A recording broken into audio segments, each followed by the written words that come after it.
Che cosa avete posato oggi? Oggi abbiamo posato la prima parte della copertura di quello che sarà il palazzetto del basket multifunzionale e da qui, dal cuore della copertura, partiremo poi con tutti il resto a raggiera delle reticolari che arriveranno al perimetro dove si appoggerà su delle colonne. Ci dà un po' di dati sull'anello, quanto pesa, quanto ci è voluto per tirarlo su? Beh, l'anello abbiamo iniziato a presiomarlo 2 settimane fa, è composto da circa 166 pezzi e ha un diametro di 19,5 metri, pesa 1650 quintali e l'abbiamo sollevato nel giro di un paio d'ore. Siamo arrivati alla posizione finale, siamo riusciti a liberare le gru e adesso Quanti ce ne sono così in Italia?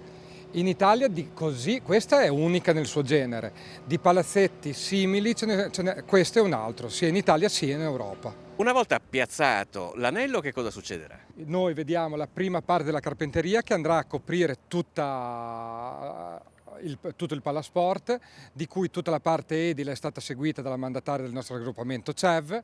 Noi come MAEG abbiamo la copertura, la cupola che andrà a coprire l'intero stadio e poi tutte le parti di impianti sia meccanici sia elettrici sono fatte da due aziende di Milano, la Gianni Benvenuto e la Milani.